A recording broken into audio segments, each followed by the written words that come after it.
हर हर महादेव। ओम नमः शिवाय। आज हम सुनेंगे श्रावण मास महात्म्य 15वां अध्याय। सनत कुमार बोले, हे देवेश, मैंने नागों का यह आश्चर्यजनक पंचमी व्रत सुन लिया है। अब आप बताएं कि षष्ठी तिथि में कौन सा व्रत होता है, उसकी विधि क्या है। ईश्वर बोले, हे विपेंद्र, श्रावण मास के शुक्ल पक्ष की षष्ठी तिथि को महामृत्यु का नाश करने वाले शुपोदन नामक शुभ व्रत को करना चाहिए। शिवालय में या घर में ही प्रयत्न पूर्वक शिव का पूजन करें। शुपोदन का नैवेद्य उन्हें विधि पूर्वक अर्पित करना चाहिए। इस व्रत के साधन में आम्र का लवण मिलाकर शाक और अनेक पदार्थों से नैवेद्य अर्पित करें। साथ ही ब्राह्मण का वायन प्रदान करें। जो इस विधि से व्रत करता है उसे अनंत पुण्य फलों की प्राप्ति होती है। इस प्रकरण में लोग एक प्राचीन कहानी सुनाते हैं जो कुछ इस प्रकार है। प्राचीन समय में रोहित नाम का एक राजा था। काफी समय बीतने के बाद उसे पुत्र रत्न की प्राप्ति नहीं हुई थी। पुत्र की अभिलाषा में राजा ने कठोर तप किया। ब्रह्मा जी ने राजा से कहा, तुम्हारे प्रारब्ध में पुत्र नहीं है। तब भी पुत्र की लालसा में वो राजा अपनी तपस्या से जरा भी विचलित नहीं हुआ। इसके बाद राजा तपस्या करते करते संकटग्रस्त हो गए। तब ब्रह्मा जी ने पुनः प्रकट होकर कहा, मैंने आपको पुत्र का वर तो दे दिया है, लेकिन आपका यह पुत्र अल्पायु होगा। तब राजा और उसकी पत्नी ने विचार किया, इससे रानी का बांझपन तो दूर हो जाएगा, संतानहीनता की निंदा नहीं रहेगी। कुछ समय बीत जाने के बाद ब्रह्मा जी के वरदान से उनके घर में एक पुत्र की प्राप्ति हुई। जातकर्म इत्यादि संस्कार राजा ने विधि पूर्वक किए। दक्षिणा नाम वाली उस रानी व राजा ने अपने पुत्र का नाम शिवदत्त रखा। उचित समय आने पर भयभीत चित्त वाले राजा ने पुत्र को यज्ञोपवीत संस्कार से पारंगत कराया, किंतु राजा ने उसका विवाह नहीं किया। तदंतर 16वें साल में उसका पुत्र शिवदत्त मृत्यु को प्राप्त हो गया। ब्रह्मचारी की मृत्यु का स्मरण करते हुए राजा को बहुत चिंता होने लगी कि जिन लोगों के कुल में कोई ब्रह्मचारी मर जाए तब उनका कुल खत्म हो जाता है। सनत कुमार बोले, हे देव, हे जगन्नाथ, इस दोष निवारण का उपाय है या नहीं? यदि उपाय है तो आप बताएं, जिससे दोष से शांति मिल सके। ईश्वर बोले, यदि कोई स्नातक अथवा ब्रह्मचारी मर जाए तो अर्क विधि से उसका विवाह करना चाहिए। इसके बाद उन दोनों ब्रह्मचारी तथा आग के परस्पर संयुक्त कर देना चाहिए।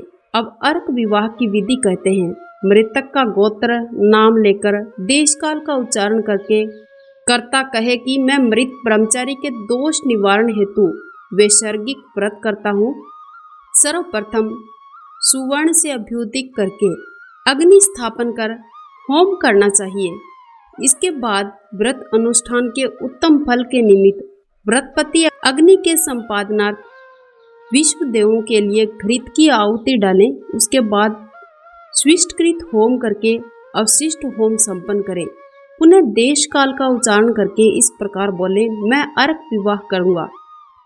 उसके बाद सुवर्ण से अभ्युदिक कृत करके अर्क शाखा तथा हल्दी से लिप्त करके मृतक की देह को तेल और हल्दी से लिप्त करके पीले सूत से वेष्टित करें। पीले रंग के 2 वस्त्रों से उन्हें ढक दें। इसके बाद अग्नि स्थापित करें। विवाह विधि में प्रयुक्त योजक नामक अग्नि में आघार होम करें। अग्नि के लिए आजे होम करें। उसके बाद मंत्रों का जाप करें। बृहस्पति तथा कामदेव के लिए आहुति प्रदान करें। पुनः घी से स्विष्कृत होम करके संपूर्ण हवन कर्म समाप्त करें। उसके बाद आग की डाली तथा मृतक के शव को विधि पूर्वक जला दें। मृतक अथवा म्रियमाण के निमित्त 6 वर्ष तक इस व्रत का अनुष्ठान करना चाहिए। इस अवसर पर 30 ब्रह्मचारियों को नवीन कोपिन वस्त्र प्रदान करने चाहिए। हस्त प्रणाम अथवा कान तक लंबाई वाले दंड तथा कृष्ण मृगचरम भी प्रदान करें। उन्हें चरण पादुका, छत्र, माला, गोपीचंद, प्रवाल मणि की माला, अनेक आभूषण समर्पित करने चाहिए। इस विधान से व्रत करने पर कोई भी विघ्न नहीं होता है। ईश्वर बोले, ब्राह्मणों से यह सुनकर राजा ने मन में विचार किया कि यह अर्क विवाह तो मुझे गौण प्रतीत होता है, मुख्य नहीं, क्योंकि कोई भी मरे हुए व्यक्ति को अपनी कन्या नहीं देता है। मैं राजा हूँ, अतः मैं व्यक्ति को अनेक रत्न तथा धन दूंगा जो कोई भी इसकी वधू के रूप में अपनी कन्या को देगा।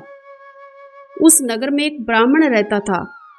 उस समय वह किसी दूसरे नगर में गया हुआ था। उसकी एक सुंदर पुत्री थी जिसकी माता की मृत्यु पहले ही हो चुकी थी।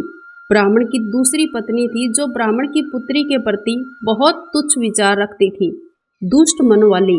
उस औरत ने कन्या 10 वर्ष की थी तथा दीन थी और अपनी सौतेली माता के अधीन थी। अतः सौतेली माता ने द्वेष और अत्यधिक धन के लालच में 1 लाख मुद्रा लेकर उस कन्या को मृतक राजा के पुत्र के लिए विवाह हेतु दे दिया। कन्या को लेकर राजा के लोग नदी के तट पर शमशान भूमि में राजकुमार के पास लेकर गए।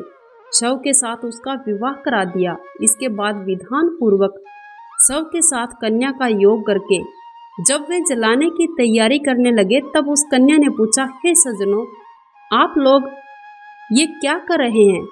तब वे सभी दुखित मन से कहने लगे कि हम लोग तुम्हारे इस पति को जला रहे हैं। इस पर भयभीत होकर बाल स्वभाव के कारण रोती हुई उस कन्या ने कहा, आप लोग मेरे पति को क्यों जला रहे हो? मैं इसे जलाने नहीं दूंगी। आप सभी लोग यहाँ से चले जाइए। मैं अकेली ही यहाँ बैठी रहूंगी और जब ये उठेंगे तब मैं अपने पति देव के साथ घर चली आऊंगी। उसका हठ देखकर दया के कारण दीन चित्त वाले कुछ भाग्यवादी वृद्धजन कहने लगे, होनहार भी क्या होता है, इसे कोई भी नहीं जान सकता।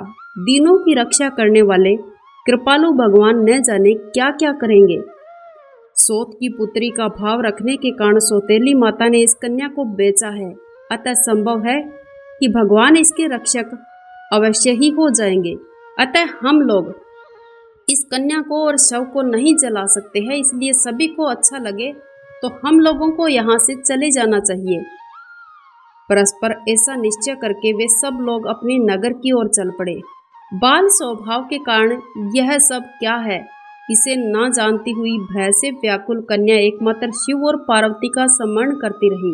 उस कन्या के स्मरण करने से सब कुछ जानने वाले तथा दया से पूर्ण हृदय वाले शिव पार्वती शीघ्र ही वहां आ गए। नंदी पर विराजमान उन तेज निधान शिव पार्वती को देखकर उन देवों को न जानती हुई भी कन्या ने पृथ्वी पर दंड की भांति पड़कर प्रणाम किया। तब कन्या ने कहा कि मेरे पति अब जीवित नहीं होंगे। उसके बाल भाव से प्रसन्न तथा दया से परिपूर्ण शिव पार्वती ने कहा, तुम्हारी माता ने शुपोदर नामक एक व्रत किया था। उस व्रत का फल संकल्प करके तुम अपने पति को प्रदान करो। तुम कहो कि मेरी माता के द्वारा जो सुपोदर नामक व्रत किया गया था उसके प्रभाव से मेरे पति जीवित हो जाएं। तब कन्या ने वैसा ही किया। उसके परिणाम स्वरूप शिवदत्त जीवित होकर खड़ा हो उठा। उस कन्या को व्रत का उपदेश देकर शिव पार्वती अंतर ध्यान हो गए। शिवदत्त ने उस कन्या से पूछा, तुम कौन हो और मैं यहाँ कैसे आया हूँ? तब उस कन्या ने सारा वृतांत उस राजा के पुत्र को सुनाया। इतने में रात हो गई। प्रातः होते ही नदी के तट पर गए लोगों ने राजा को वापिस आकर कहा, हे राजन, आपका पुत्र और पुत्र वधू नदी के तट पर खड़े हैं। लोगों के मुख से ये बात सुनकर राजा बहुत खुश हुआ। हर्ष भैरी बजाते हुए नदी के तट पर गया। सभी लोग प्रसन्न होकर राजा की प्रशंसा करने लगे। वो बोले, हे राजन, मृत्यु के घर गया हुआ आपका पुत्र पुनः लौट आया है। इस पर राजा पुत्र वधू की प्रशंसा करने लगे और बोले कि लोग मेरी प्रशंसा क्यों कर रहे हैं? प्रशंसा के योग्य तो वो वधू है, मैं तो भाग्यहीन और अधम हूँ। धन्य है सौभाग्यशालिनी तो ये पुत्र वधू, क्योंकि इसी के पुण्य प्रभाव से मेरा पुत्र जीवित हुआ है। इस प्रकार अपनी पुत्र वधू की प्रशंसा करके राजा ने दान तथा सम्मान के साथ श्रेष्ठ ब्राह्मणों का पूजन किया और ग्राम से बाहर ले जाए गए मृत व्यक्ति के पुनः ग्राम में प्रवेश कराने संबंधी शांति की विधि को ब्राह्मणों के निर्देश पर विधि पूर्वक संपन्न किया। हे वत्स, इस प्रकार मैंने आपसे ये सुपोदन नाम का व्रत कहा है। इसे 5 वर्ष तक करके उद्यापन करना चाहिए। शिव की और पार्वती जी की प्रतिमा का प्रतिदिन पूजन करना चाहिए। प्रातःकाल आम के पल्लवों के साथ चरु का होम करना चाहिए। नैवेद्य और वायन अर्पित करना चाहिए। यदि कोई मनुष्य व्रत की बताई गई इस विधि के अनुसार आचरण करे तो वो दीर्घजीवी और पुत्रवान होता है। मृत्यु के बाद शिवलोक की प्राप्ति होती है। इसी प्रकार श्री स्कंद पुराण के अंतर्गत ईश्वर सनत कुमार संवाद में श्रावण मास महात्म्य में सुपोदन षष्ठी व्रत नामक 15वां अध्याय पूर्ण हुआ। ओम नमः शिवाय। हर हर महादेव।